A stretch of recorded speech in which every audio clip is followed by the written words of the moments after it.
फैसल साहब, आपसे गुफ्तगू का आगाज करना चाहूंगा। इस वक्त जो कुछ पाकिस्तानी पॉलिटिक्स में चल रहा है, क्या उसका उसको खत्म करने का तरीका ये नहीं हो सकता कि हुकूमत की जानिब से मुज़ाकरात किए जाएं? और क्या बराह रास्त मुज़ाकरात होते हुए आपको हुकूमत की जानिब से ऑपोजिशन से होते हुए नजर आते हैं? देखिए, मुज़ाकरात होने चाहिए। मुज़ाकरात अपोजिशन और हुकूमत के दरमियान एक डायलॉग का प्रोसेस होना चाहिए, जिस तरह से माजी में होता रहा है। लेकिन यहाँ ना हुए हैं, ना अब हो सकते हैं। और जो वज़ीर आज़म ने कल कहा है, उसके बाद तो अगर कोई कोशिश भी करे तो नहीं हो सकते। असल में वो जिस तरह की बात कह रहे हैं कि भाई आप पैसे वापस कर दीजिए, कौन ये बात मानता है कि मैंने पैसे लिए हैं? कौन मानता है? मियाँ साहब मानते हैं कि मैंने कौम का पैसा लूटा है? ज़रदारी साहब मानते हैं कि कौन मानेगा? ये अदालतों के जरिए आप साबित करवाएंगे ना कि इन्होंने पाकिस्तान का पैसा लूटा है। तो इमरान खान साहब को 2.5 साल हो गए हैं, उनके पास हुकूमत है। वो अगर ये कह रहे हैं तो उन्हें बेसिकली हुकूमत के जरिए, अदालतों के जरिए, प्रोसिक्यूशन के जरिए साबित चाहिए था कि इन्होंने कौम का पैसा लूटा है। ये प्रोसेस है। अब सियासत पे सियासत हो रही है। मेरा ख्याल ये है कि सारी सियासत का इस वक्त महवर सेनेट के इंतखाबात हैं, और उसके अंदर कौन कौन से प्लेयर्स हैं, किन किन को सेनेट पे लाना चाहती है पाकिस्तान पीपल्स पार्टी, किन किन को लाना चाहती है मुस्लिम लीग नून। ये बहुत अहम चीज है, पार्टी पोजीशन।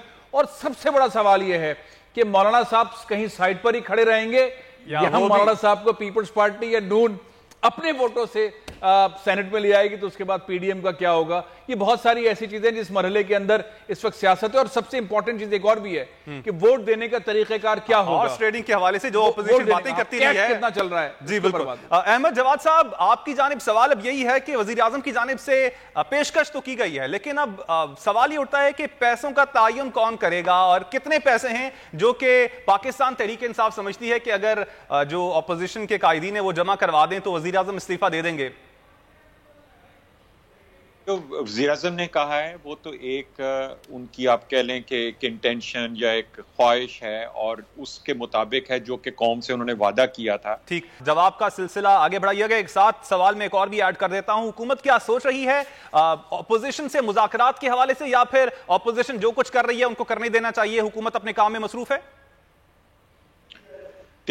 देखें, हुकूमत से जहां तक मुज़ाकरात का ताल्लुक है, मुज़ाकरात के दरवाजे हमेशा खुले हैं। और आज भी आपको पता है कि असम्बली में सेशन हुआ, वहां पे कायनी तरमीम पेश की गई, लेकिन अपोजिशन ने उस बिल की कापियां फाड़ दी।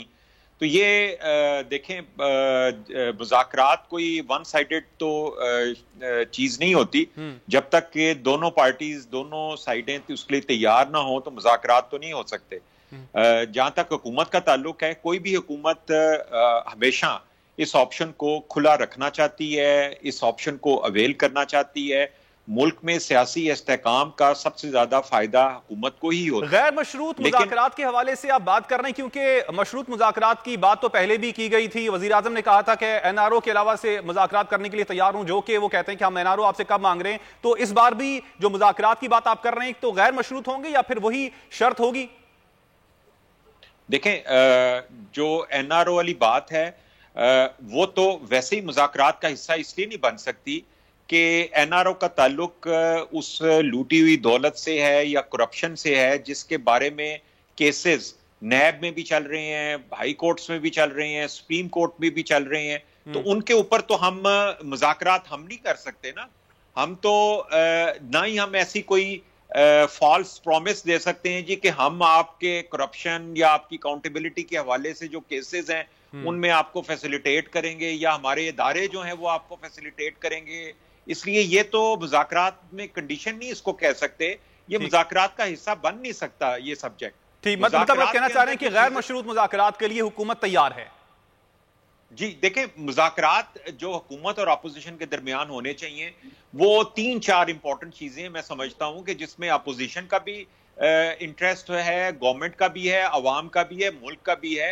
वो है सबसे बड़ा इशू इलेक्शन रिफॉर्म्स के हवाले से। इलेक्शंस के हवाले से, चाहे वो 2013 के इलेक्शन हो या 2018 के इलेक्शन हो, जो अपोजिशन में पार्टी होती है उसके लिए ये ऑब्जेक्शंस होते हैं उसके। तो क्यों ना आज अगर अपोजिशन और हुकूमत बैठ के इलेक्शन रिफॉर्म्स ऐसी लेके आए कि जिससे ये एतराजात खत्म हो जाएं, क्योंकि ये एक देखा जाए तो एक बुनियादी वजह बन गई है سیاسی عدم استحکام کا یا اپوزیشن کا حکومت کو تسلیم نہ کرنے کا ایک جواز جو بنایا جاتا ہے. شفاف انتخابات کی جانب مذاکرات میں اگر بات ہوتی ہے تو وہ بھی آپ سمجھتے ہیں کہ بیسک پوائنٹ ہوگا. ہمارے ساتھ رہیے گا. شاہد ہمارے ساتھ موجود ہیں. شاہد بتائیے گا بلوچستان میں سینٹ انتخابات کے حوالے سے کیا چل رہا ہے؟ پاکستان تحریک انصاف بلوچستان سے کتنی سیٹیں نکال سکتی ہے؟ انٹرنل اس وقت پالیٹکس وہاں کی کیا ہے؟ کچھ اندرونی کہانی ہم سے شیئر کیجیے گا.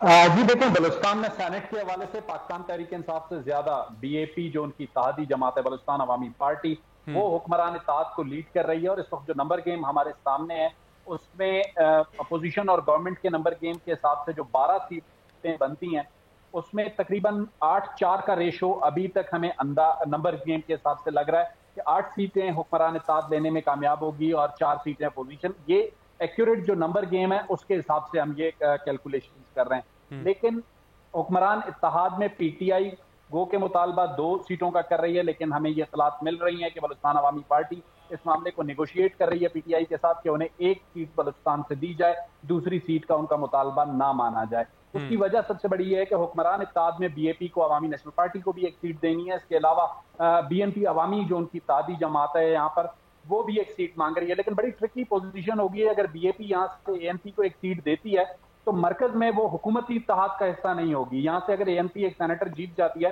تو وہ مرکز میں اپوزیشن کا حصہ ہوگی. اور اس وقت جو سینٹ کا نمبر گیم ہے وہ بڑا امپورٹنٹ ہے. بلوچستان جہاں پہ سب سے کم ووٹوں پہ سینیٹر منتخب ہونا ہے، ماضی میں ہم نے یہ دیکھا ہے کہ پاکستان پیپلز پارٹی کے صدر آصف علی زرداری جو ہیں شریک چیئرمین، انہوں نے بلوچستان میں پچھلے دور میں بھی ایک انڈیپینڈنٹ سینیٹر جتوایا تھا. اس بار وہ کوئی انڈیپینڈنٹ بلوچستان سے لڑواتے ہیں نہیں لڑواتے، یہ جب تک کہ نامینیشن پیپرز فائل نہیں ہوتے اس وقت تک یہ کہنا قابل وقت ہے. لیکن ذرائع یہ بتا رہے ہیں کہ کچھ انڈیپینڈنٹ امیدوار موجود ہیں جو اپنے نامینیشن جمع کرائیں گے. اور دوسری طرف جمعیت علماء اسلام جو ہے وہ بھی اس معاملے پر غور کر رہی ہے کہ مولانا فضل الرحمان کو اگر وہ سینٹ میں لانا چاہتے ہیں، کیونکہ اس وقت وہ گیم سے آؤٹ ہیں، اور اگر وہ گیم میں ان ہونا چاہتے ہیں تو سینٹ ان کے لیے ایک اپرچونٹی ہے. تو ان کا جو نمبر گیم بنتا ہے اس میں جمعیت علماء اسلام کے حصے میں 2 سیٹیں آتی ہیں بلوچستان نیشنل پارٹی کے اتحاد کے ساتھ میں اختر مینگل کے. اب دیکھنا یہ کہ جمعیت علماء اسلام اس پہ مولانا فضل الرحمان کو بلوچستان سے کنٹیسٹ کرواتی ہے یا نہیں، لیکن یہ آپشن زیر غور ضرور ہے. ٹھیک ہے شاہد، آپ نے تجزیہ دیا، آپ کا شکریہ. سبسکرائب کریں اور بیل دبائیں تاکہ کوئی خبر رہ نہ جائے.